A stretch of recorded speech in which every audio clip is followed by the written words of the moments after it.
Right, so this next recipe, we're going to have a little change from the halibut and the haddocks of the world. We're going to go towards monkfish. Now again, monkfish, not many people bother with monkfish because they just don't know what to do with it. Okay, you'll see it on the fish counters in the fishmongers and so on, but they won't know what to do with it, so I'm going to show you a very quick and simple idea.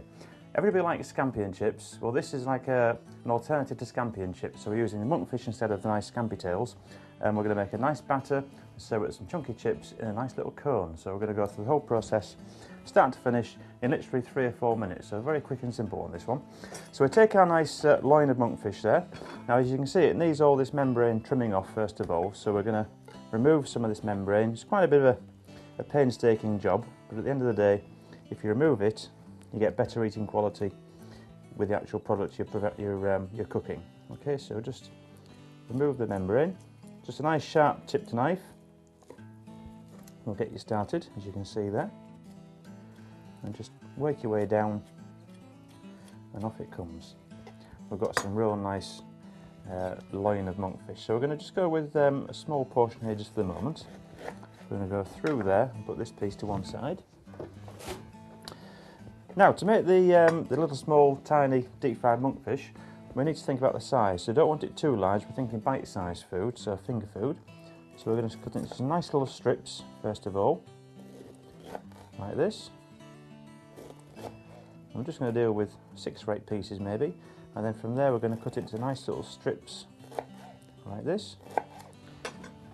And this is all ready now for the next process.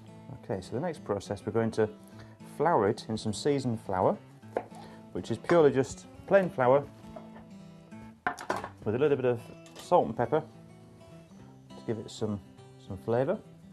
If you can, use white pepper for this, that way you don't get any black speckles within the fish when it's being cooked. So a little bit of seasoned flour. There we are. Now just in the meantime, while we're preparing this with the batter, you'll see here I've got a few chips which I've already peeled and cut into nice chunky chips. We're going to start the cooking process off with these first of all, so they can get cooking along the way. Okay, so we're going to fry these around about 170 to start off with, just so they're going to cook nice and gently with not too much colour. And after about 5 or 6 minutes, we'll turn up the temperature to about 180, 185, where they'll take a nice golden brown crisp colour to the finishing of the cooking process. So in they go, and we'll just leave them, as I said, for 2 or 3 minutes just to continue the cooking process while we're dealing with our monkfish. Okay, so the monkfish, we're going to go into the seasoned flour. Some really nice pieces here, nice and white and fresh, and then just lightly coat them with the flour. I don't want to be heavily coated because otherwise you'll get a doughy kind of texture, almost like fish and chips. If you go to a fish and chip shop and you get a really thick batter, not ideal if it's all very uncooked in the centre with a very doughy texture from all that excess flour. So what we do is we coat it in the flour, and then eventually, before we go into the batter, we make sure we dust off any excess flour just by tossing it between our hands like this to remove any excess flour. So we've got a nice coating where the batter will then stick. Okay. Talking of the batter, we'll move on to that one now. We need to make our batter, which is a very simple recipe. There's only 2 or 3 ingredients required. The first ingredient, self-raising flour. In we go. Quantities wise, we've got around about 150 grams there. For the amount we're doing, probably a little bit too much, but if we're doing 3 or 4 portions, it would be an ideal quantity. Into there we're going to put some white wine vinegar. Just a good splash, a couple of tablespoons. In that goes. You can use malt vinegar, but malt vinegar takes on more of a darker colour, where I think you need a nice bright, fresh, crisp colour with the batter itself, not the vinegar for this one. Into there a little bit of seasoning, salt and pepper as I mentioned, just a little pinch. Okay, and then from there a drop of water, and all we're going to do now is lightly whisk it to a nice batter. Depending on how thick you like your batter, obviously you could add more water. Now this one will need a little bit more. As you can see, it's quite a thick consistency at the moment. But you can always add, but you can't take out. So just a drop more there. If you can use ice cold water, you'll get a much better batter, and it'll be much more crisper when it goes to the frying process. So just a teeny bit more. And that's our batter ready to go.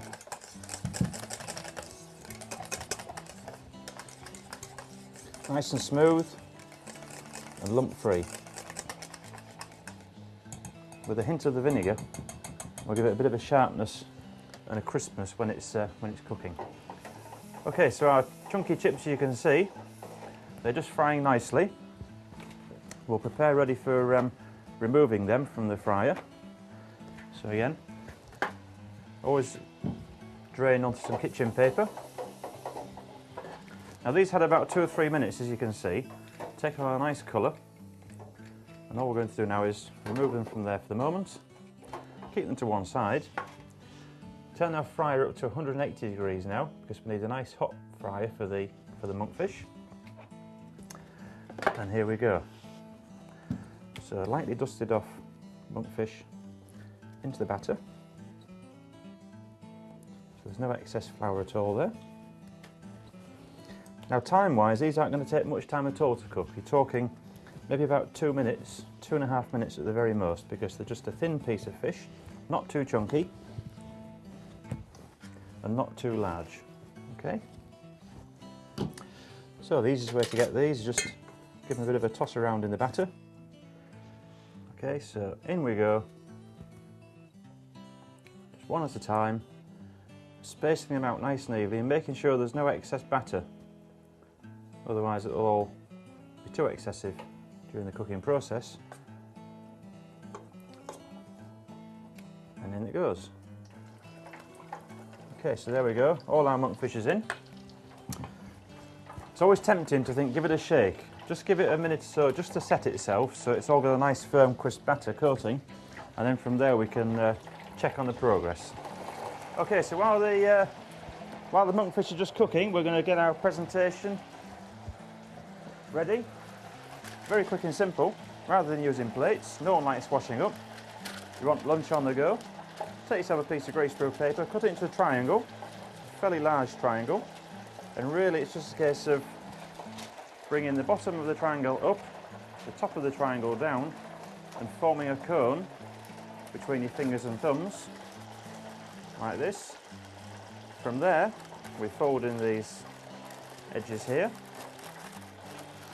And as you can see, instantly, you've got a cone with a couple of tears there just to secure it, to serve your monkfish and chips in. A little bit of kitchen paper just to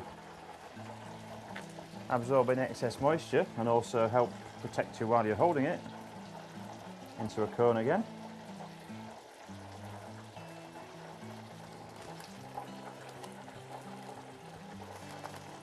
There we are. Okay, so now the monkfish is almost cooked, we're just going to go back into the fryer with our chips just to finish off the cooking process. Caper sauce, very quick and simple. A few capers, use these little tiny ones. You get a much better eating quality. We take some mayonnaise. We just roughly chop the capers. The coarse chopping of the capers is what we need. Not too fine into a puree, just a rough coarse chop. There we are. Into the mayonnaise. Into there we'll put a little squeeze of lemon juice.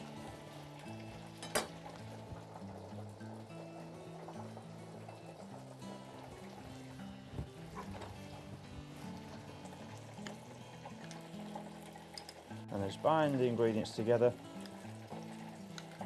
to make our own caper sauce. Ideal serve with our monkfish and chips in the cone.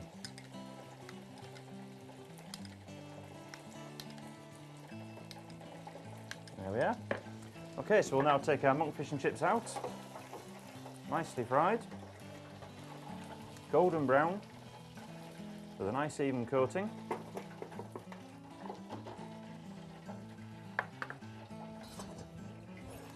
Just allow them to drain for a little while there on the paper. You can see they're really quite light batter, nicely puffed up, but nicely evenly cooked all the way through as well. Then into there we take our chips, our monkfish, just at random, popped in, like so. And you can see we've got probably a couple of portions here. And then served with a nice piece of parsley to go, with a spoonful of the caper sauce. There's a quick tea, fresh and tasty. Deep fried monkfish with chunky chips and caper sauce.